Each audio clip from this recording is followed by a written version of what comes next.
of those recorded episodes. Yeah, I started mine as well. All right. Maybe we could do like a Tenapod Unplugged episode. Nirvana did, But just don't not record it at all. Like, well, yeah, I mean, it would be impossible. We'd have to unplug everything. Yes. It would be like an art thing. I guess that was what we did before we had the podcast. Really? It's true. Yes, that was It was Tenapod Unplugged. Just us drinking. Just us. Yeah. Saying weird things. Yeah. Alone in a corner. By the way, I love Henry Clay Fritz. That's a good one. That's my NIM today. Henry Clay Fritz. I'm feeling industrious. So now Berkman's gonna try to stab and shoot you. Yeah. Well, I guess if you were the Berkman, I guess you could be like Borkman. Do you know that Berkman did his whole trial in German? Whoa. Because at the time he still wasn't confident enough in his English, and it was a period of time in America where judges and there were still enough German immigrants that the judge spoke German fluently. Interesting. And they didn't even need a court translator. Berkman just did his whole trial in German. Well, were the jurors also all German speakers? No idea. I mean, honestly, it's interesting. It's Western Pennsylvania in the 1880s, so yes, basically 90s. Yeah. There's probably a considerable, even if they were Slavs, they were from Austria, Hungary. They probably spoke German. Or Yiddish or whatever. Yeah. Interesting. Crazy stuff. Yeah. All right. So welcome to Berkman. The Also didn't know that gay sex existed. By the way, that's Berkman. Didn't know that gay sex existed. Yeah, because he was 20 or something, very young when he went to prison, and then in his prison memoirs, he talks. He writes about talking to a fellow prisoner who tells him that guys fuck each other in the ass. And he was like, "That's a thing? Holy shit!" It's yeah, you could just put it anywhere, really. He had no idea. It is a very different time. Left that out of his letters to Emma, I guess. Maybe not. Maybe not. Emma, did you know? She's like, "Yeah, dog." Yeah. You can do all kinds of shit. Yeah. Just wait till you get out. Hell yeah.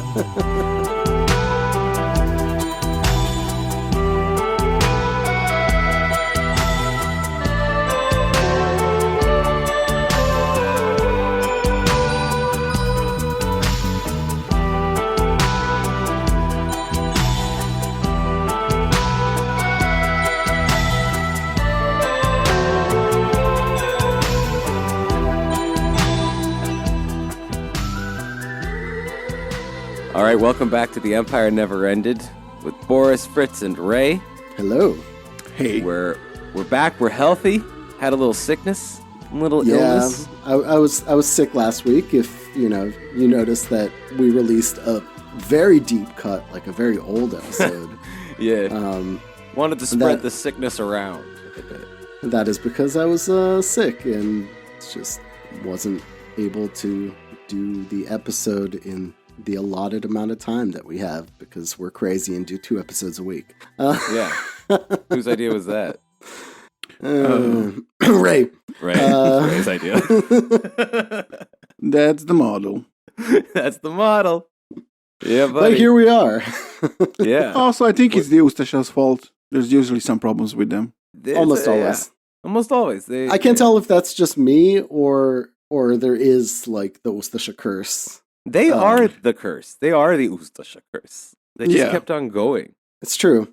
Yeah, and today we're taking a little bit of a turn from we're still doing Ustasha stuff mostly.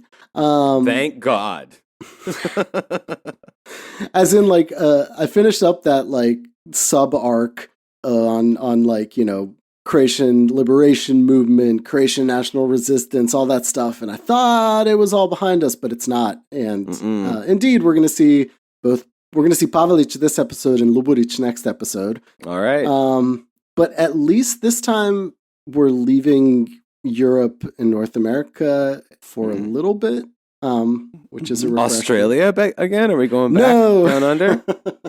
No, back in the day, I DJ'd this like Latin American music night, and the head DJ was like some kind of like boomer lady who was very nice, very cool person. Like she had good taste in music, but she would do this really corny thing where she'd get on the mic like during her set and be like, and now we're going to Colombia, and, like, and then like start playing Colombian music and stuff. Yeah. She was Brazilian, but yeah, she would just like kind of jump around. Oh no, Panama, Chile. And, so where are we going today? Today we're going to Syria, Lebanon, really? Jordan, Egypt. All right. Yeah, this is a trip for us. And then also back to the US and Canada, most likely. Oh, wait. Is he a Nazi or something? Yeah, they're definitely Nazis. This is Tanapod after all.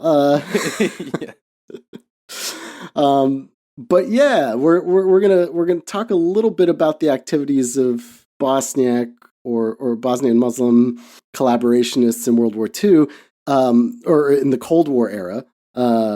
It's an interesting subject, and I think it's the most overlooked part of studies of like Yugoslav emigre extremism. There's a lot. I mean, as we've mentioned, there's not as much as there should be written on like Ustasha and like Chetnik emigre groups in during the Cold War, but there is at least something written about it. When it comes to like some of these Muslim collaborationists, there's a lot less, and I think like today, in many ways, it's become kind of a political hot potato. In that, like, if you're like a modern like Bosniak nationalist or whatever supporter, you can easily say about like the Muslim Mustashas that okay, they consider themselves Croats, so that doesn't really belong to us. Okay. Or like with the very few like Muslim Chetniks in the emigre communities that we'll also we will mention today as well at some point. There was enough of them to have a newspaper, right? Yeah, of course. But like it's something that like a lot of people can be like, okay, that's not us. But then one thing that's a lot less talked about is that a lot of these collaborationists, whether they considered themselves Muslim Ustashas at the time, kind of in the later Cold War period, a lot of them seamlessly transitioned into like Bosniak national identity and like the Bosnian national movement, which is something that like isn't like shouldn't be super scandalous. I mean, like scholars on the subject, people that are like supporters of the Bosniak movement themselves, national identity, like guys like Mustafa Imamovic, write about like how a lot of these guys that were like in the SS, in like the Bosnian SS, became like supporters of the Bosniak national idea, and some of them became liberals in these like liberal Bosniak circles that emerged in like the 1960s and 70s, 50s, 60s, 70s. So it's it's a complex question, and I think that like we'll talk a little bit more about say historical revisionism and some of this other stuff maybe in like the last couple episodes of this arc when we summarize this whole thing that we've been doing for the last half a year basically. Whoa. Is that true? So yeah, it is. Damn. So we'll get back to some of that. But much like most other stories in this arc, this tale begins at the end of World War II. Right. So well, at least it's not the 19th century anymore. I mean, yeah, we don't have to take it back there. We did Arc 2. If you're interested, we have a whole episode about this in Arc 2. World War II was like yesterday. Historically speaking, yeah. Might as well be. And most Muslim collaborationists, whether they were diehard members of the Ustasha movement, like some, or from the ranks. So you're talking specifically about Bosnia, right? When you mention most Muslim collaborationists. Yeah, I actually leave it a little bit more ambiguous because Albanians kind of factor into this story a little bit. Okay. Just because they fall under the general category of Yugoslav Muslim that is used in a lot of books, and especially writings from the Cold War era. They always say Yugoslav Muslims, and that mostly refers to Bosniaks and Bosnia, but sometimes also includes Albanians as well. So and I guess as well Sanjak, which is a part of Serbia. Right. Right. Yeah, exactly. So I leave it a little bit ambiguous deliberately. It's not. It's not some sort of weird like omission on my part or being a weirdo.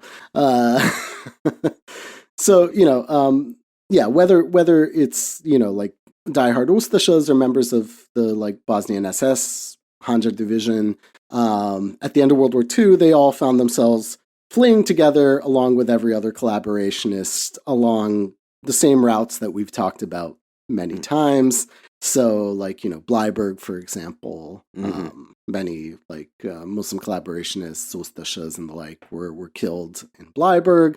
But, of course, many others went, through Slovenia into Italy and the like. More or less the same thing we've been talking about throughout this arc, right? So it's not any different. What is a little bit different is that guys that were members of the SS Handjar division were officially members of the German military, right? The SS was actually administered directly by the German authorities through like Volksdeutsch officers, but it was part of the German military and a separate unit from the Ustasha regular army or any of the Ustasha militias and the like. And that's important for a few reasons. I mean, ideologically, we talk about this in Arc 2, the whole like impetus behind having a Bosnian SS militia SS unit was part of this like autonomist idea of like Muslim intellectuals in Bosnia who wanted to have their own autonomy under Nazi Germany because the Ustasha state was complete chaos and not protecting them from getting slaughtered by Chetniks in eastern Bosnia and Sanjak. But as a result of being part of the Waffen-SS and being part of the German military, a lot of guys were able to escape being turned over to Yugoslav authorities, which is something that we talked about a lot, right? So when collaborationists were fleeing, a lot of them were trying to get to the Americans and British who would maybe not turn them over to the Yugoslavs. And we know that the British especially did turn a lot of like Ustashas back over to the Yugoslavs who, executed them in large part. But these guys didn't have that treatment because they were actually considered to be German units. So actually a lot of these SS guys managed to escape, and fewer of them were turned back and executed than their like Ustasha counterparts, which is kind of just like a little interesting detail. Yeah. So, like we've talked about throughout this arc, they all ended up in more or less the same camps as other Ustashas and sometimes Chetniks. So these are these big displaced persons camps, mostly in Italy, Austria, and Germany. But the really big ones for Muslim Ustasha in particular were in Italy. And some, of course, immediately did follow the rat lines to places like Argentina. We know from like accounts of the like Ustasha immigrant community, the early ones in Argentina, there were a bunch of Muslims that came there and established their own kind of subsection of the Ustasha community. But it was much smaller than obviously the Catholic community.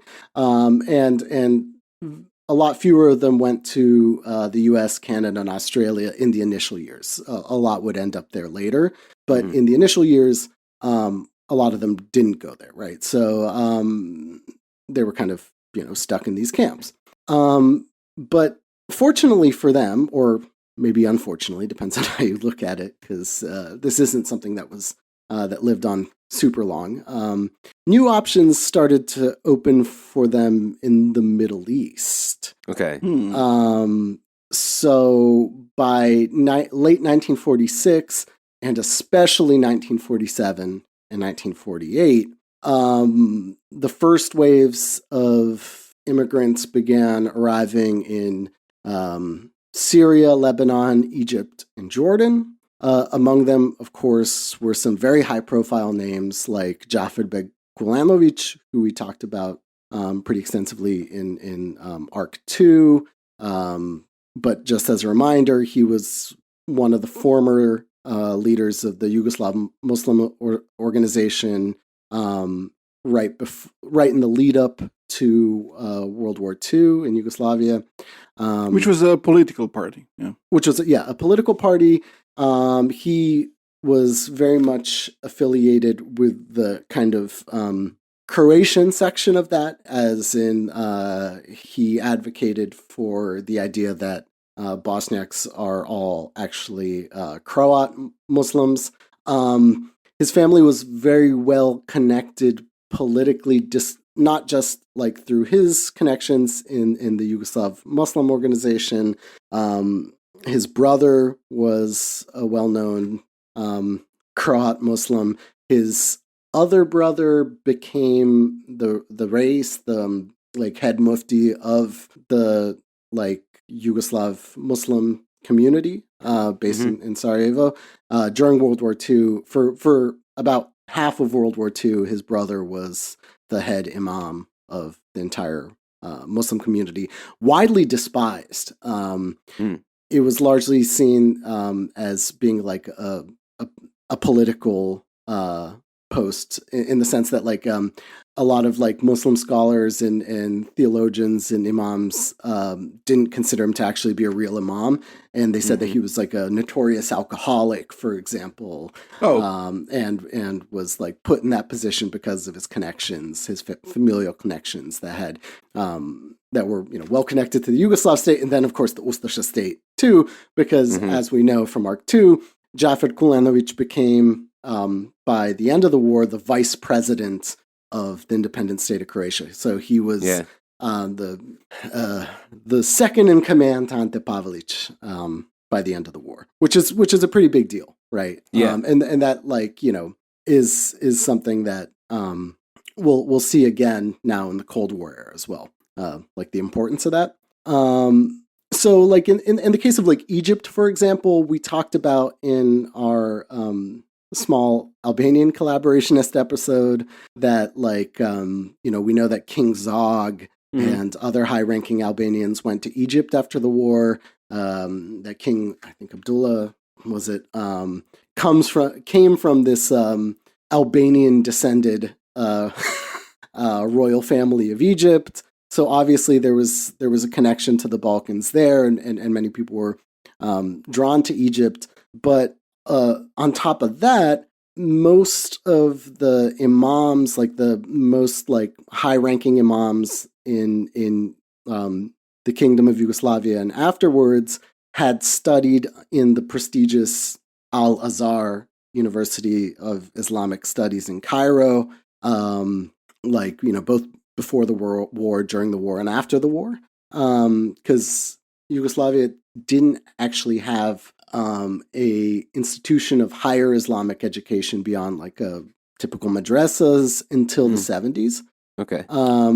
Some studied in Syria as well, right? Some studied in Syria as well, but like the most important people studied in Al-Azhar in Cairo. And this will be an important link later on. That's why I'm bringing it up. It's not super important right at this moment, but let's just know that it's that it's one of the connections of like Muslims in Yugoslavia to Egypt. However, in the case of the Levant, right, like of Syria, Lebanon, and Jordan, where a vast majority of these people ended up, one of the most important connections was, of course, the infamous Grand Mufti of Jerusalem, Amin al-Husseini. And I think Amin al-Husseini is a figure that probably a lot of our listeners are familiar with. He's a pretty famous guy, but like, in short, if I were to summarize his career here for the purposes of this episode, he was the Muslim world's most important connection to Nazi Germany. That's what he's best known for, right? As Grand Mufti of Jerusalem since the 1920s, al-Husseini was obviously a major opponent of the Zionist movement and, growing Jewish immigration to Palestine. When the war broke out, when World War II broke out, al-Husseini was very quick to reach out to Hitler on, the basis of their, let's say, mutual concern for the Jewish question. Al-Husseini was obviously very much opposed to further Jewish settlement of Palestine and made that very clear to Hitler. Now, the extent to which Hitler based the final solution on the idea that you couldn't deport the Jews is, obviously open to a lot of interpretation. There's a lot of Israeli nationalists today who are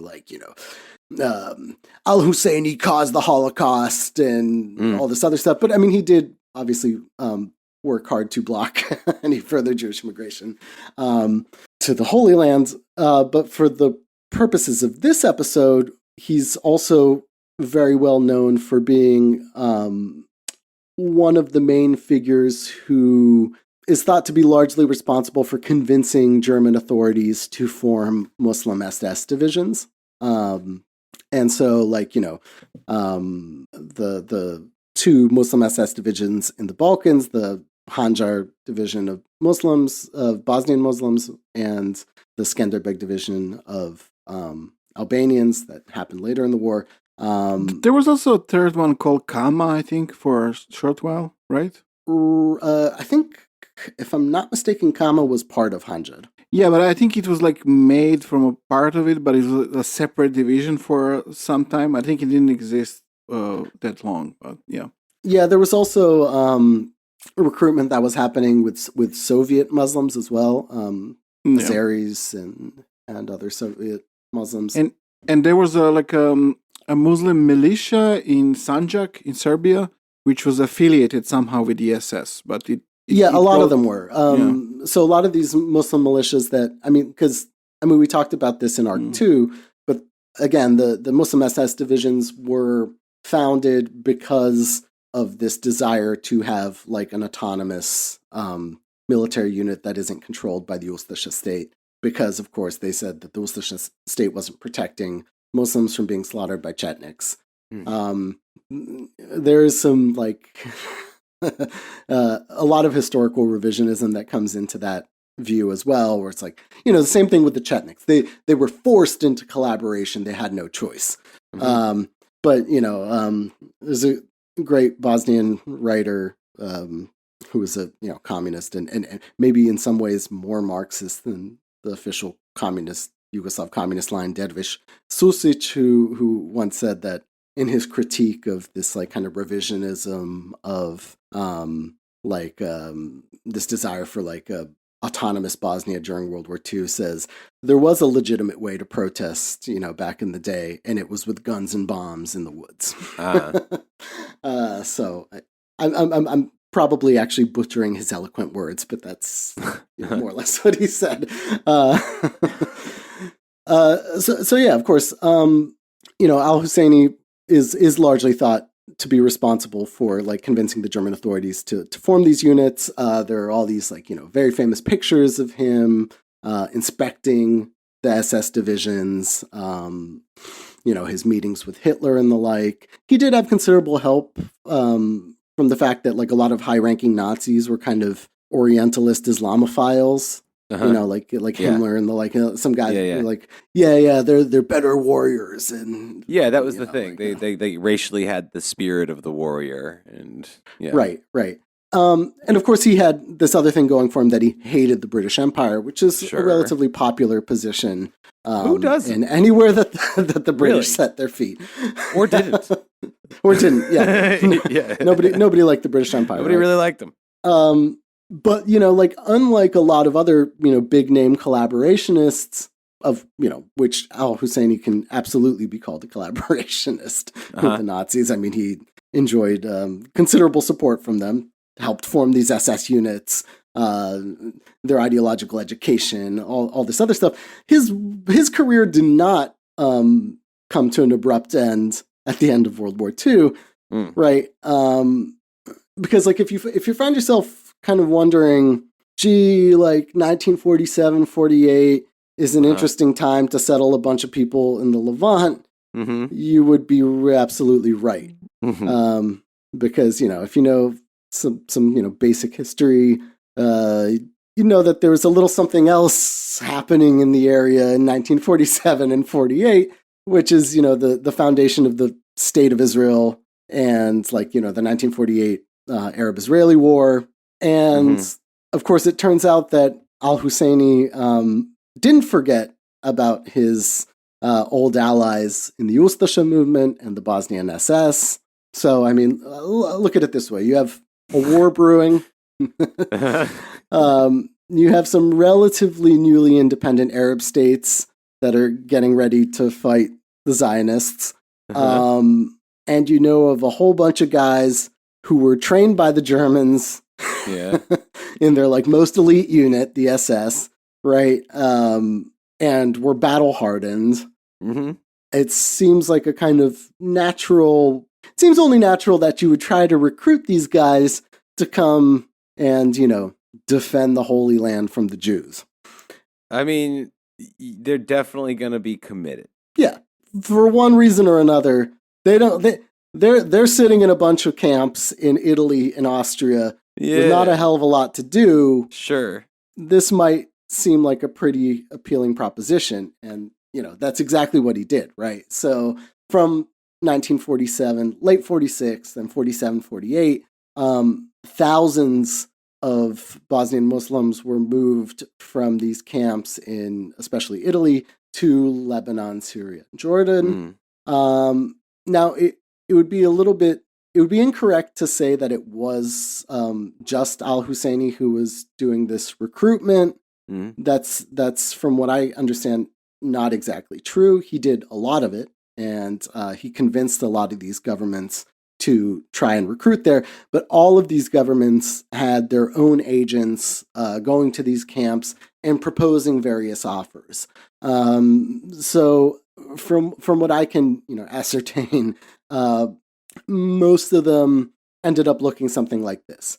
Like you were offered the ability to settle with your family in any of these countries in exchange for service to the state, right? Most often that would mean men of military age would sign up to fight in any of these various militias, and I'll get to that in a second. Or, if you were older and a more experienced officer or something like that, you could fill an advisory role or something like that, right? But the idea was that all of you can get the fuck out of these camps and come live in Muslim countries, and all you have to do is defend the Holy Land. Pretty good proposition. And a lot of them took that up, right?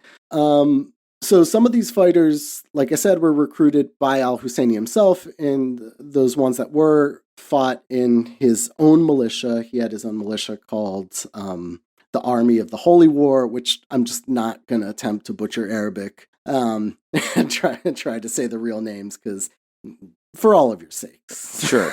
Yeah. Nobody wants to hear even we have limits. Even we have limits. Some went to the regular armies of Syria and Jordan. Others went into the Arab Liberation Army, which was founded in Damascus in 1947. And so the numbers really actually vary pretty heavily, because you can read stuff in for example, the Jerusalem Post from the time, which is, was an English language Zionist newspaper, and not the Jerusalem, Palestine Post, sorry. Okay, so yeah, the Jerusalem Post is still a newspaper. The Palestine Post, where they would say that tens of thousands of people were being shipped over. I think it's reasonable to say that at least 8,000 came, and possibly quite a bit more. It's hard to actually know now, because a lot of them left afterwards. Some didn't. Some adopted a more Arab identity and married in with locals and the like. So it's hard to actually have a clear idea of how many there were, but there were definitely thousands. And while most of them were, like I said, either Bosniaks and a smaller number of Albanians, there were some Catholic Croats who also, heeded the wanted call to defend the Holy Land. I'm not surprised. And went to, well, I mean, some of them might have done it for, opportunistic reasons. Look, we're going to inherit it at the end anyway. Yeah. But interestingly, for example, like the Syrian Air Force was in its existence in large part is due to a Croat guy named Mato Dukovac, who was a former Luftwaffe officer, star dogfighter in the Luftwaffe in the Eastern Front fighting the Soviets in his little Messerschmitts or whatever. Who, he like helped found and train the Syrian Air Force. Interesting. He would later live the rest of his life in Canada. I think he died in 1990, and his gravestone to this day has his cross of King Zvonimir, which was like the Ustasha equivalent to the Iron Cross. And it kind of, I think I mentioned in a previous episode, kind of looks like something between an Iron Cross and a Canadian maple leaf. Mm-hmm. And, his gravestone says that he was the greatest Croatian fighter pilot of all time and the like. So, I mean, this guy was there too, training the Syrian Air Force. Of all time. It doesn't mention the specific time, just of all time. World War II, but who he fought for, that's a different... He was in the Luftwaffe, but they don't mention that on his headstone. But yeah, I mean, these units fought in, from what I can tell, pretty much all the major battles of the 1948 war. A lot of these guys came out, as war heroes and celebrated by the states that they had now been settled in. Mm-hmm. But, obviously they didn't succeed in stopping the state of Israel from being founded. So being unsuccessful there, let's say, quote unquote, Croatian community, especially in Syria, became quite large. Mm-hmm. And, they had at this point already founded, by the end of 1948, their own organization there called the Association of Croats in Syria, Damascus. They had their own newspaper there. There were actually a couple newspapers, but the main one was called Croatian Will. Uh-huh. Okay. And the community at this point is represented by big shots like Džafer-Beg, right, the former vice president, the independent state of Croatia, and like other guys like this guy Ibrahim Pirić-Pjanić, who gave himself the title of Vitez, knight. He was one of these guys that Ray mentioned earlier, who was a commander of one of these Muslim militias that eventually kind of got absorbed by either the Ustaša regular army or the SS. Pavelić was giving out this title of Vitez, but he didn't got it from him? No, apparently he gave it to himself, and he was with Pavelić for a little bit and then switched to Luburić later on. Okay. But there were some other, kind of big names for this movement at the time, like Hasan Čustović and Husnija Hrustanović and a bunch of others that, were either political figures or celebrated war heroes. So, the military struggle is lost, but there are a lot of developments happening in the Muslim world at this time period, which opened a lot of new opportunities for an anti-communist political struggle. That once again, our old buddy Amin al-Husseini would play a role in. And namely the establishment of the World Muslim Congress, which is founded by al-Husseini around the time of the partition of India, right, and the foundation of Pakistan. A lot of these guys view Pakistan as like a very inspirational model. We'll talk a little bit more about that next week when we get into some of the ideology of this stuff, like some of the nitty-gritty about the ideology. But yeah, the World Muslim Congress had origins kind of with al-Husseini going back to the 1920s with when he became Grand Mufti and some of his meetings that he, like open meetings that he had established, these congresses that involved him and, for example, the Al Saud family, the royal family of Saudi Arabia, in this kind of, in the spirit of this kind of pan-Islamic liberation and fighting against the British Empire and the French, the colonial powers in the Muslim world, and, establishing new independent states. But the World Muslim Congress itself wasn't founded until, 1949. They had their first Congress in Karachi, Pakistan, and al-Husseini was appointed the first president of the World Muslim Congress. Now, if you recall our first episode on Ustasha exiles, you'll remember that Ante Pavelic over in Argentina was trying very hard to forge political alliances with anti-communist forces all over the world with not that much success, right? As in, he wasn't having much success getting the Western world to, back his government in exile. And so they actually took a little turn to the east. Okay. And... he's big in Japan.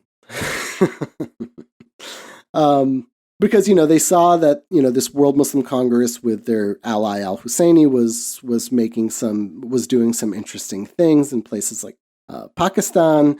And that, of course, there was this whole dynamic moment of the time of all these, national liberation movements throughout the Middle East and North Africa that were, really gaining a lot of momentum by the, 1950s and the like. And again, like I said, we're going to get a little bit more into the ideology of that next week, I hope. But they seized that opportunity, and Džafer Kulenović took it upon himself to pen rather interesting pamphlets for the purposes of the World Muslim Congress in Karachi in 1950 that was called A Message from Croat Muslims to Their Religious Brethren Around the World. Now, he wasn't actually able to attend the World Muslim Congress himself in Pakistan. I'd imagine it was he didn't have the papers. It was probably difficult to use a Ustasha government in exile passport to, travel around the world at the time. He's still in Syria. Easier in some places than others, though. And they would have reason to believe that it would be even easier later on. Like I said, we'll get into that a little bit more next week. But this was a pamphlet that was read aloud at the conference in Karachi. And I guess Tenapod wouldn't be Tenapod if I didn't actually, go ahead and obtain a copy of this pamphlet. Wait, are we signing up for another? I was about to ask him. Militia or something here. What is no, this? we're not signing up for another militia. Green. All right. It is suspiciously green. It's relatively hard to find, except that some guy in the U.S. You can find it if you dig around online, but if you want to buy it in a hard copy, there's this American Muslim convert to Islam who is some sort of scholar on American Islam who republished it. All right. Relatively recently. All right. This is fresh. Is a major revisionist of both Muslim Ustasha across the board. We'll get into a little bit of that in a few minutes. All right. And if you use our promo code, you'll get 15% off his entire catalog. He says that this is part of a path of the recognition of Bosnian Muslims finding their political, social, and religious identity through the turbulent times of war and occupation. They also faced the communist pressure against Islam. Yeah. It was a weird moment on their path. Yeah. And so this pamphlet is not super interesting, but I can read you the table of contents so you get an idea of what was being presented. Interesting part. What was being presented to the World Muslim Congress in 1950 in Karachi, Pakistan. Yeah, let's hear it. 1950. 1950. Right. Okay. The Croatian nation with 1 million Muslims. First historical contact between Croats and Islam. Islam becomes the religion of one part of the Croatian nation. Croatian Muslims in the Turkish Empire. The Croat Muslims during the Austro-Hungarian occupation. The Serbs in Bosnia and Herzegovina. Yugoslavia, an artificial state, enemy of Islam. All right. The creation of the Croatian... syntagma artificial state. Artificial state, yes. It's still very strong in the Balkans. Everyone is talking about artificial states. Right, we want those states that were already here before we were. Yeah, the natural states. Yeah. Don't tell him, but the Chetniks also, a lot of them called, Yugoslavian artificial state. Absolutely, yeah. I'm going to tell him. Enemy of Serbdom. But here it's the enemy of Islam. The creation of the Croat state and Croat Muslims. The criminal annihilation of Muslims by Serbs. The Serbian communist Yugoslavia and the Croat Muslims. And then a declaration by Dr. Džafer Kulenović. Is doctor in single quotations? Doctor. Oh, no, that's the other guy. That's the other guy we're talking about, right? No, that's next week. That's next week. Okay. Sorry. Yeah. The quack doctor, medical doctor. He was a doctor. No, Džafer Kulenović did not claim to be a medical doctor. Okay. Least. All right. And, doctor of Islam, goddammit. I actually forget what the fuck he was, like a lawyer or some bullshit. Not the doctor you want in an emergency on an airplane or something. No. Right. Yeah. Or anytime, really. What the fuck you need a doctor of law? Yeah. Like a good lawyer, I think, is good enough. Right. Probably preferable. Yeah. So, yeah, I mean, like, the table of contents kind of speaks for itself. It gives advances this idea that the Muslims of Bosnia and Bosniaks are actually all Croats. This is attested to by their pure Aryan identity and the fact that they were Bogomils in the Middle Ages and then converted to Islam to preserve their tradition and rule over Bosnia. The chapter, The Serbs in Bosnia and Herzegovina, advances the idea, well known to us, that Serbs are not native to Bosnia and Herzegovina, that they were brought by the Ottomans as slaves, and that is their kind of inherent position as like kind of inferior, subservient Vlach people, maybe somewhat Slav, but these guys aren't Slav, they are Aryans. So no one's Slav in the Balkans. The Croats, they are. The Croats are Aryans of also.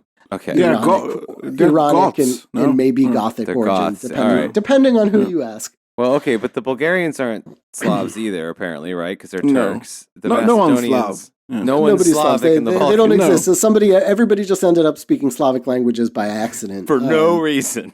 Yes. Yes. And then, of course, that, Yugoslavia was created to destroy the Croats and, in turn, Islam. And that modern, at this time, communist Yugoslavia was a Serbo-communist project to destroy the Croatian nation and, in turn, be an enemy of Islam and destroy Islam as well. Wait, was it a Serbo-Chetno-commie project? Yes, all of the above. Okay, nice. I mean, this is just like general. This is Ustasha 101. Yeah, right.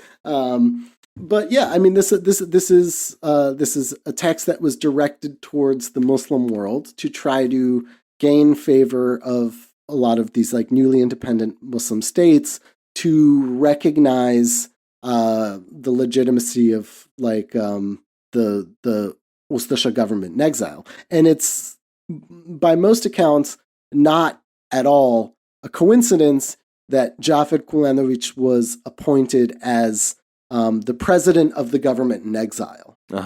Right? Yeah. Because they were trying to court, the sympathies of the Muslim world. And like I said, we'll talk a little bit more about like how that actually looked next week. But for Džafer Kulenović, his life didn't end up lasting that much longer. He dies in Damascus by the late 1950s, but his influence did have an effect and end up having an effect throughout the world, not least of which is due to his family connections. A lot of, like I said, his whole career can be attributed to like this very corrupt family that worked, with everybody at some point. But an interesting side quest of this episode is understanding what happened to some of these guys after the communities in the Middle East started to fall apart. Because one thing, like I said, we'll talk more next week about like their attempts to court sympathy from these Muslim governments. Needless to say, it didn't really happen, right? We know that Yugoslavia, especially by the time they found the non-aligned movement, have incredibly good relations with Arab and North African governments. Not when Nasser comes to power in Egypt, that pretty much spells the end of most of the Yugoslav emigre community there, right? Because he's a founding member of the non-aligned movement with Tito. Right. Of course, Tito would have a very good relationship with Palestinian organizations, the PLO, the Ba'athist governments in both Syria and Iraq eventually. And a pretty bad relation with Israel. Very bad relation with Israel, right? Tito's funeral was one of the largest, best attended funerals in history until Nelson Mandela died, I think, right? Yeah, and the only governments Margaret Thatcher and Saddam Hussein were there. Yeah. And like Kim Il-sung and like, all of Africa's heads of state, Indira Gandhi or whatever, whoever the fuck, like everybody was there, right? And the countries that didn't send representatives were Israel, Saudi Arabia, Pinochet's Chile, Paraguay. Okay. You see where this is going, right? Yeah. But of course, yeah, I mean, like with Yugoslavia's developing relationship with the Arab world, this community would start to fall apart relatively quickly. Like I said, some did stay behind and live in those countries, but a lot of other guys were later forced to, move to other places, whether it was Argentina, Australia, the United States, or Canada. And the ones that moved to the U.S. and Canada are interesting to me for a few reasons. One has a connection to both al-Husseini and Džafer Kulenović. And that's a guy who who's named Kamil Avdić. They call him Kamil Avdić. He is very, he's celebrated in the United States as like a pioneer of American Islam, a major figure in Islamic theology in the U.S. In the 1950s, when there was still a very relatively small Islamic community in the U.S. He penned a lot of texts on Islamic education, wrote extensively about American Islam and how Muslims should accommodate to their new American state. He wrote textbooks for Islamic Sunday schools, as they were called at the time. In these like mosques throughout the U.S. He even met with President Eisenhower, with a delegation of like American Muslims. We'll talk a little bit more about that next week. Okay. But what's interesting is that the CIA, in a document from 1947, says that he is the main link between Yugoslav Muslims in Egypt with al-Husseini and the drive for recruits of Yugoslav Muslim origin to go fight in the Arab-Israeli War. They call him the main connection between al-Husseini and the Egyptian Connect, right? And at the time, he was studying at Al-Azhar University in Cairo, and he's a guy who married Džafer Kulenović's sister. And so, once Nasser comes to power, he ends up moving to the United States, to Chicago, where he's invited to be the imam of the small Islamic community in Chicago. Mm-hmm. He becomes instrumental with another guy named Sejid Karić, who was this is great. One of the like imams of the Waffen-SS division, Hanjad, who by some accounts was fighting on the Eastern Front and captured by the Soviets for a few years before he gets out and eventually makes it to the US.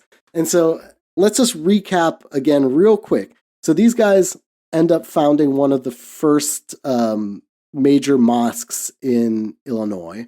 Okay. The Islamic Center of Greater Chicago, right now based in Northbrook, Illinois, since the late 1970s. Big mosque headed by Bosnians, by Bosniaks, and a very instrumental part of like Bosniak national identity in the United States. Was founded by a guy who was married to Džafer-Beg's sister, who published a message from Croat Muslims to their religious brethren in the world in the United States in 1951, who by modern Bosniak nationalist accounts is considered to be a pro-Bosnian guy, so not a big Croat. But he founds this mosque with the SS chaplain Sejid Kadic, who is very much active in Ustasha communities in the U.S. and Canada and around the world, publishing in Ustasha newspapers, writing his philosophies and the like. And so that we can add that to the list of religious organizations in the U.S. that are founded in some way or another by some sort of Nazi collaborationists, right? We have, We have ROKOR and all the Russian guys who came after the war. Of all the Ukrainian churches, we have the Chetniks and their churches in the U.S., and now we have the greater, the Islamic community of Greater Chicago. Great. Great. Yeah, there's a diversity there. If you're a Nazi, you can be all kinds of religious person, like Muslim, Catholic, Orthodox, Satanist. Yeah. Big and of course, like in the spirit of Tenepod, I read a lot of Kamil Avdić's writings. And he has an interesting trajectory, and like I said, he's a pretty celebrated Islamic theologian in the U.S. Like he did a lot to advance like Islam in America in the 1950s and 60s and 70s, right? Yeah. And he eventually adopts this kind of more like liberal Bosniak idea, but you can see where some of his old sympathies lie. So in his writings from like the late 50s and early 60s, when he's talking about the origin of Islam in Bosnia, he says something about, again, how Bosnian Muslims are the purest Aryan stock and descended from Iranic tribes, and thus are not only religious and spiritual brethren to people in Pakistan, but their blood relatives as well. Okay. Yeah. So he wants to write something liberal, but then some Nazis and happens. Yeah. And like, he's also celebrated for being important in like interfaith dialogue in like the 60s and 70s. But of course, when he's talking about Serbs, he says that they were brought to Bosnia as slaves and blah blah blah. This kind of alien entity kind of bullshit. And then when he talks about Jews, he's not openly disparaging, but he starts citing the works of this British historian Arnold Toynbee. Oh yeah, Toynbee. Yeah. About like how Jews themselves are responsible for their ghetto mindset from like the deviations of their theology, and he talks about his worldview based on, again, Oswald Spengler. Sure, escape Spengler. Toynbee and Spengler came as a dynamic duo when we were doing our first look into Myatt and the shit that he was reading. Yeah. Right, exactly. So again, this is a guy who is, this is where his political sympathies ultimately lie, right? No. And like I said, this is still like a very important mosque. He would eventually divorce Milanović's sister later on, and never had children. Died in the late 70s. In fact, he went back to Yugoslavia once when the Islamic University was founded in Sarajevo in 1977. This was or 76 or whatever, right before his death. And he became very impressed actually at what was happening in with Islam in Yugoslavia. Okay. Well, that's interesting, because one of the like SS imams, Hossein Jozo, who was a member of the Hanjar division and who actually studied in Syria before the war, he stayed in Yugoslavia, spent some time in prison, and then was a professor of Islamic studies, I think at that institution in Sarajevo. So maybe they had some connections still. I think that they actually did, but from what I read, they said that he was very heavily monitored on his trip to Yugoslavia, was followed everywhere by like the Yugoslav police. Yeah, Hussein Jozo, like, even though he was a former SS guy, made some kind of an agreement with Tito and allegedly even served as his interpreter in some of his meetings with Arab leaders because he spoke Arabic. Yeah. Yeah, and he was part of this whole like Yugoslav mission to the Arab world. Some of these like Muslim Mustasha guys write about him in obviously a very unfavorable light, saying that he's a traitor and all these other things, and that he didn't actually manage to do that much in the Arab world. Yeah, clearly that's not really the case. But what's interesting about like this Islamic center of Greater Chicago is that like it like I said, it became this kind of big center of like Bosniak national identity in the U.S. In fact, the later head mufti of Bosnia after independence, Mustafa Ceric, spent like a decade there before the war started, and this community in Chicago became quite a lot of these guys, SS guys and the like, that left the Middle East ended up settling in Chicago. Okay, right, and so it became a very big base for this. Again, a major source of historical revisionism today. Actually, Džafer Kulenović's grandson is part of that mosque, lives there today, and was head of the Bosnian American Cultural Association. Jeff Kulenović, also named Džafer. His dad was, both of his parents were killed by UDBA in Germany in the 1960s. There's some really amazing diaspora brain stuff of an interview with him by some like American college student who's talking to him, and he's like, yeah, my grandfather was a big anti-communist, and my dad was a big anti-communist too. You mean like, oh, your dad was the vice president of a Quisling genocidal state? Well, that's a big anti-communist. That's a pretty big one. It's a big anti-communist. It's a pretty big omission to, it's a pretty big thing to leave out, right? But I mean, this is par in the course for like, any read like anything that like the grandchildren or children of like, Chetniks or Ustashas write in the U.S. They're like, granddad just hated communists. Yeah. Granddad didn't, try to genocide Muslims, or, granddad didn't, put Serbs in a concentration camp or something. Right. Yeah. Right. I mean, like Jeff, even there, he's like, yeah, when I was a kid, we used to go and vacation in Spain at our family friend's house, and it was really interesting for me at the time because Spain was a dictatorship, and I got to see all these troops everywhere. I was like, yeah, you mean when your family was vacationing at Lobudic's house? Yeah, the camp commandant of Jasenovac. All this other kind of, like horrible shit that just completely gets left details. out. Just details. Details. It's devil's in the details, right? Was that interesting to you? Did you want to hear about that? Oh yeah, wait. Do you want to know like when my, granddad signed an order against like, Serbs and Jews owning property or something? It was a different time. It's a different time. Yeah, I mean, so now we've seen that like the community that ended up in the Middle East didn't last super long, and I mean, like a large number of people ended up making their way to the Western world, again to like the United States, Canada, and Australia. But this is, of course, just the Mustashas, as Kemal. Yes, the Mustashas. Kemal introduced me to that term. Friend of the show, Kemal, introduced me to the term Mustasha for Muslim Mustashas. Excellent. For Mustashas and I guess the more Croat and then also Bosniak oriented elements of the collaborationist diaspora. But I think we would be remiss not to mention the kind of most obscure subsection of Muslim collaborationists that ended up abroad, and that's of course Muslim Chetniks.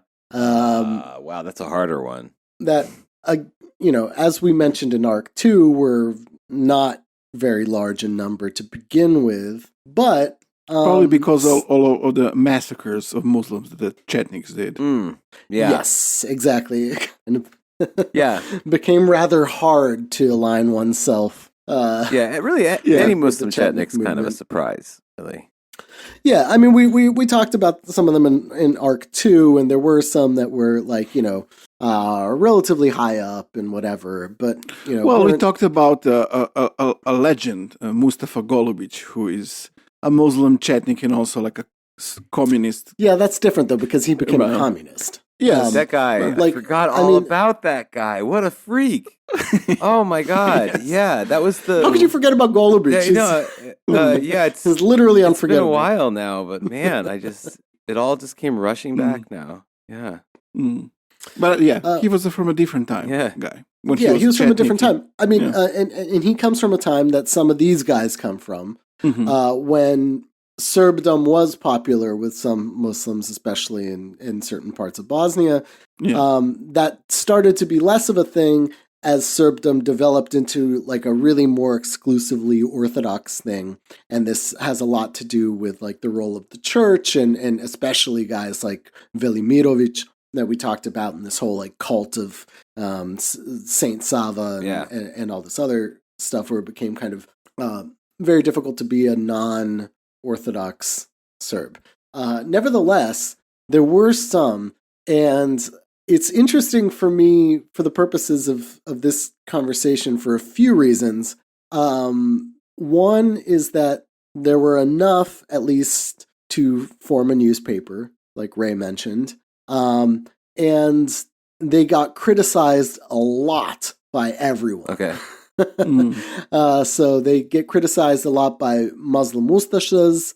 They get criticized a lot by like Bosniak nationalists. That idea that's developed, that is like solidifying over some newspapers in Switzerland. Like they all universally critique the Muslim Chetniks around a guy by the name of Alija Konj-Hodzic. Who himself is a very, very weird and interesting figure.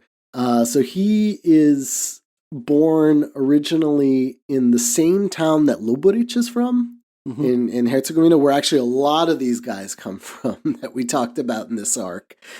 He's from Ljubuški, or whatever, the same town. Weird.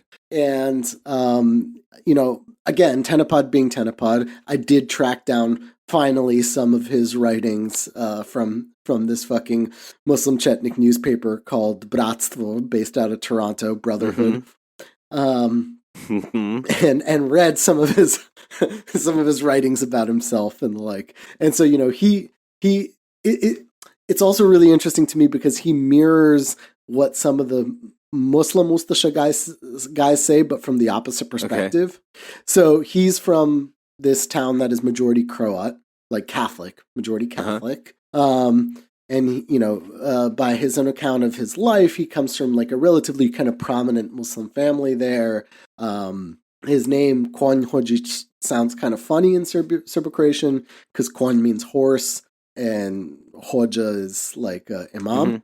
So it sounds like his name is Horse Imam. Right. But it actually is because of one of his ancestors who studied Islam, I think, in the city of Konya in Turkey, and was known as the Hođa from Konya, and that became Konj-Hodzic, I guess. Wait, hold on. That's at least what he says. Let me just look something up real quick before, because this is important. What, does he look horse-like? No. Or?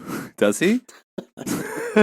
Not particularly. Oh, okay, I mean, that would have been important. I just have a hunch here. Oh, it's incorrect.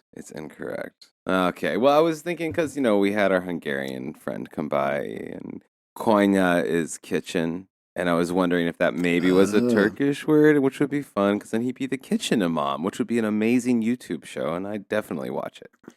Yeah, watch him cook stuff up in the kitchen with the Chetnik blade between his teeth. Yes. Yes.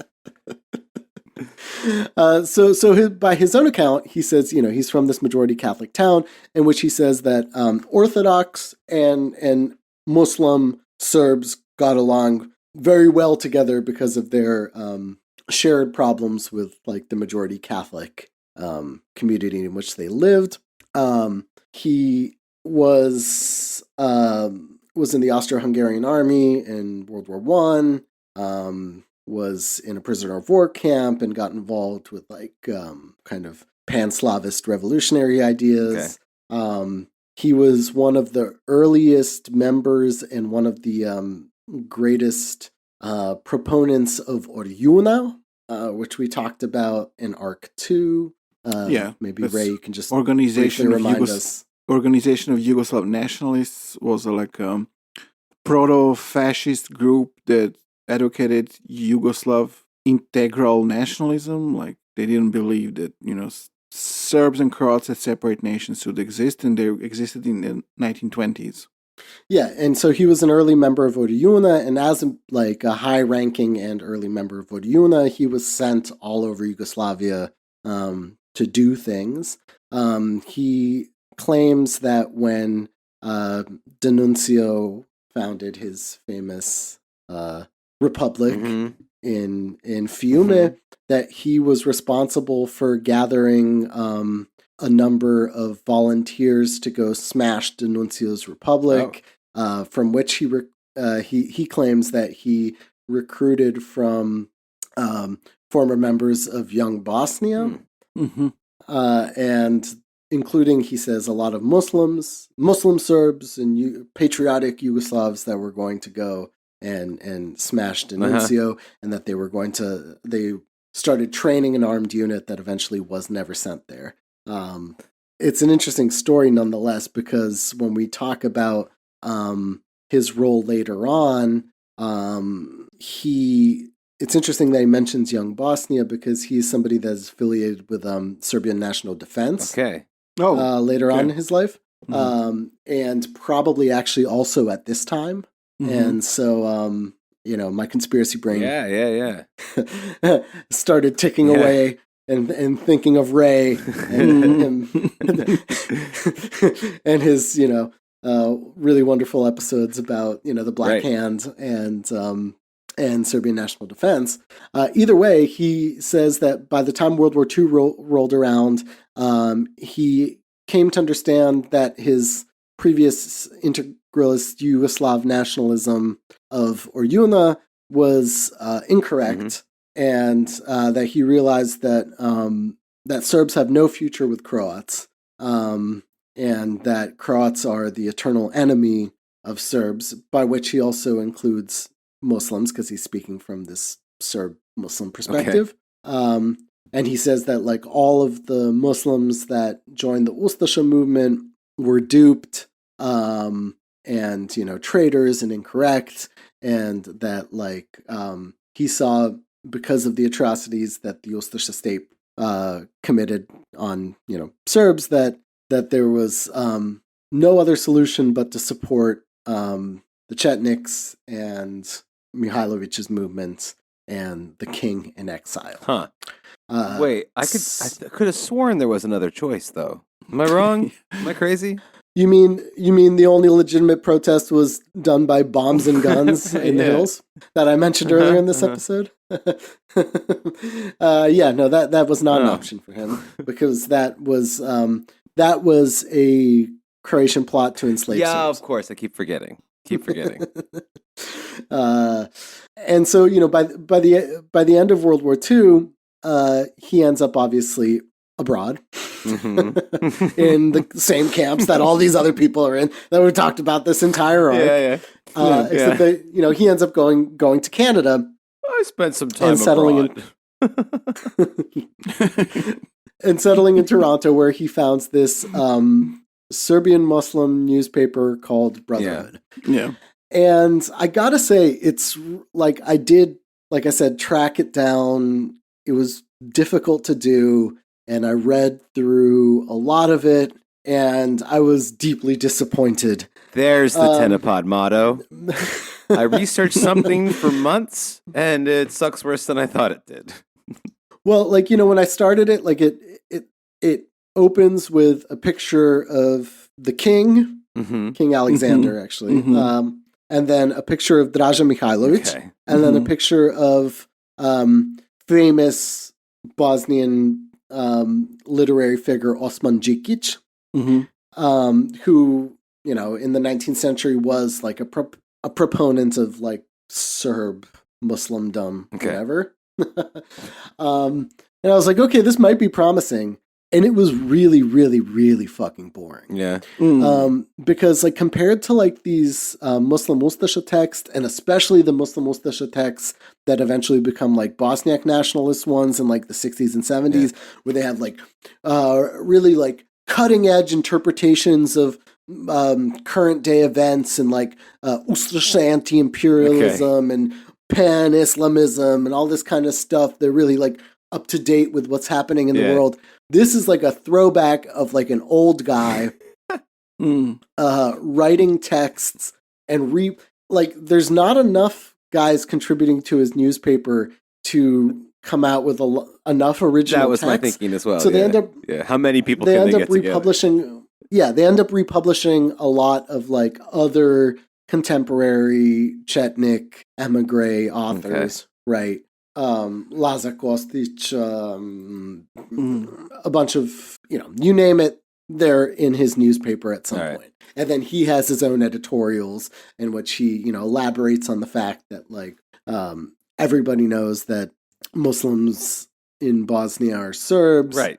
And that like this idea that Muslims were marginalized in the Kingdom of Yugoslavia is a complete farce because King Alexander and all the other kings put in considerable effort to recognize, for example, Sharia courts, which is true. I mean, that is true. Or that, like, they funded, large madrasas, and that, like, the biggest madrasa in Skopje was called King Alexander Madrasa, and that, every time, at Eid, King Alexander would, say happy Eid and Ramadan to Muslims. I mean, it's that kind of thing over and over and over again. And then like these like historical investigations about like the Serbian origins of Bosnian Muslims and kind of trying to, counter to a certain extent, like the Croatian ideas and the Bosniak ideas. And so like, it's pretty typical. Now, again, like I said, he didn't have a huge following, but he did have some, right? And most were in Canada, some were in the US, and there were a bunch in France. According to the CIA, for example, they said that the Serb Muslims are based in France. And that they are former representatives of the Yugoslav Muslim Organization. Here, I kind of don't necessarily believe the CIA's credentials of understanding like Yugoslav politics very well, but like those people did exist, and from what I can understand, the guys in Kwan Hodžić's circle, some of them were so committed to the Serb idea that one of them like converted to Orthodoxy, much to the delight of of the rest of the Serbian immigrant community. We got them, guys. There's a tendency for that to happen, like now, like people who like are Emir like, Kusturica, right? Like, yeah. It's like there's lots of pressure from the Serbian church, like, and always this kind of ideology that's the true religion of your ancestors. So I'm not sure how many like. Well, I mean, this is where you can really see like the difference between, like, for example, Muslim Ustasha writings and the Chetnik ones. The Muslim Ustasha writings always say Muslims are equal to Catholics in our future vision of a state. In the state that we had, they were equal. We built a big mosque in Zagreb that was the envy of the world. Blah blah blah blah blah blah. Whereas in Kwan Hodžić's newspaper, which you see a lot of, because like I said, he republishes a lot of other Serbian nationalist writers, contemporary ones from the time, who are saying they write about Bosnian Muslims from their perspective, in which they say, of course, they're members of the Serbian nation. And we know this because all of them know who their patron saint was before they converted to Islam, which is absolutely not true. Look, And all Serbs the ones say, in this office. and none of, but none of the Muslim Serbs say that, right? Most of them, like that you see that right in Kwan Hodžić's newspaper, don't say we know our patron saint. Yeah, they say, you know, my great grandfather Mustafa was this and that and the other thing, and they don't say, you know, he secretly was still Orthodox. Right. Yeah. But when you read all these other Chetnik guys writing in his newspaper, they're like, yeah, they have Muslim names, but they're actually secretly one of us. They're secretly also Orthodox. Secret Serbs. yeah. I know they're one of us, but they're also secretly one of us. Yes. Yeah. Seems a bit redundant then, doesn't it? Yeah. Nevertheless, like Kwan Hodžić and his posse did play an important role in the Serbian community, in the immigrant community, especially in the U.S. and Canada, in that they were always invited to be the token Muslims at all these like all Serbian conference held in Cleveland in 1954, you know, like that kind of thing. They would have these, you know, all Serbian congresses in which they would make these statements, and usually actually not Kwan Hodžić, but other guys from his posse would be official representatives of Serbian Muslims. This just sounds like a much shittier version of the All Slavic Congress, just like rehashed as like a kind of a right-wing version, no? Is that the idea? Yeah, pretty much. I mean, the idea was that to like unite all of like the Serbian diaspora under one banner, right? Except that like it didn't really work because even, you know, as we know, like some of the Ljotić guys weren't invited. And they had their own thing in Cleveland. We're going to do our own thing. Talk about Jesus. Like Karapančić and those guys had their own thing going, and but Ljotić guys had their own Catholics, so they had their own Catholics, so they're good. But these guys had their own Muslims, and like I said, the most important role that they played in this like Serbian community was to meet with the king when he would come to the U.S., of course, or the crown prince or whatever. Yeah. When he'd go and tour around the Serbian communities. Yes. This was giving legitimacy to the fact that the king was actually the king of all Yugoslavs. Right. And that, again, Muslims are Serbs. Right. And so, like, yeah, they would show up at these conferences. So, like, you know, you see, like, it's really bizarre. I mean, like, you see these pictures of, like, Kwan Hodžić with Bishop Dionysie. Right, With old friend of the show there. Chetnik voivodas, yeah. like Đujić and all these guys, like, you know, they're all sitting together and, you know, deciding the future of a new kingdom of Yugoslavia. Right. Yeah. Yeah. Which in you know is ways, a popular idea because they're not allowed to go back. Yeah. Yeah. Well, in some ways, like I said, like their ideology mirrors the Ustasha one in interesting ways. Like I said, they said that like because of Kwan Hodžić says because of what he saw the Croats doing, he knew that like Serbs have no future with Croatia. The guy that we're talking about next week wrote an article in the Ustasha newspaper, Mahmut Muftić, in which he says exactly the same thing, but from the opposite perspective. Okay. He says that he grew up as a Muslim Croat, and once he saw what the Serbs were doing in World War II, he knew that there was no future for a state with Serbs. Exactly the same thing. And then also Muftić writes about how Muslim Bosniaks need to be Croats because it's the only way to have a majority in Bosnia in which they can, override the Serbs and, like establish dominance. And in Muftić's newspaper, or in Kwan Hodžić's newspaper, you see the exact opposite thing, where they say, we know that like Muslims and Orthodox are brothers and that they need to be brothers because that's the only way that they can overrule the Catholics and curb the negative influence of the Catholic Church and the Croatian state in Bosnia. So like they really mirror themselves in really interesting ways here. But yeah, I mean, Kwan Hojic, like, he spends most of his career just like republishing all these other like Chetnik authors, and here and there, some of his guys that have something to say.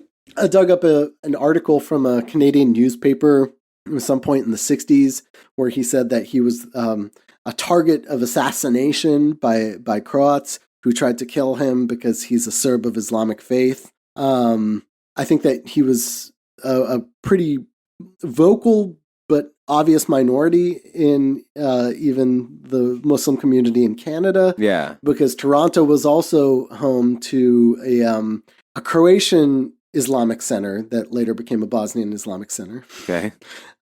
Which was, again, one of these like kind of first mosques in Canada kind of thing. That was an Ustasha mosque. And so like, yeah, I guess he felt the brunt of this struggle on the streets. It's a tough fight he's trying to wage. Yeah, there. it would be interesting to know, was he like a practicing Muslim, and to what mosque I actually don't think, I don't know. So his gravestone doesn't have a crescent moon. Mm-hmm. And you know, it's just his name in Cyrillic. And he's buried in like this Orthodox cemetery, whatever, the Serbian cemetery, one of these Serbian cemeteries in Toronto. All these like other non-Chetnik Muslims say that he was like a closeted Orthodox guy, or that he was just completely like a-religious. He was secretly a Serb. Yes, exactly. Yeah. He continued the tradition of being secretly Serb. Yeah. Yeah, I mean, he's like I said, he's treated with complete contempt by everybody else. And like I said, it's kind of not hard to understand why. He just yeah. What a weird thing to happen. Yeah. Well, I guess we've gone on for a pretty long time now, and I think this would probably be a good place to leave off. Yeah. Before next week, when we get into some really weird shit. Yes. Where we're going to talk about one of the bigger figures of the Muslim Ustasha movement, who was in Lubavitch's camp for a while, a guy that courted many governments, including the Saudi, Yemeni, Jordanian, Pakistani governments. Yes. Was tied to the CIA, possibly the Mossad, arms dealer, fake doctor, nice, esotericist, yes, pan-Islamist, yes, aura experts, Nazi, best friends with some MK Ultra guys, of course.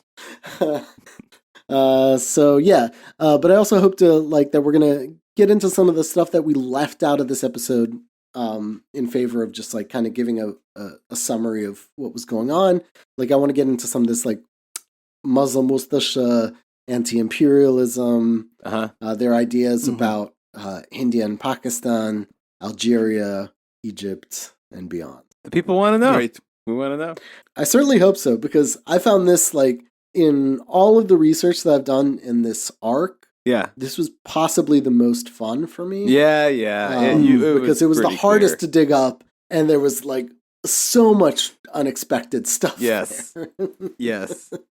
Well, you gave us a pretty to good the point that I think then. I'm losing my mind about like some people that I see on the internet. You and Mufti would be best friends, motherfucker. Yeah, our Twitter comments on other people's Twitters are going to get really weird in the next couple of weeks here. Yes.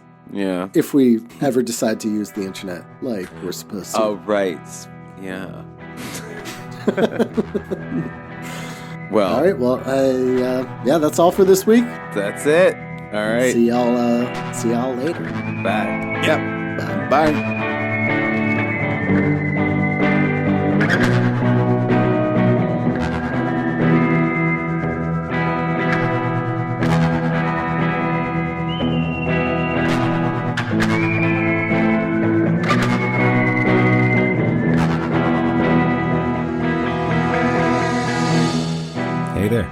Fritz here from The Empire Never Ended.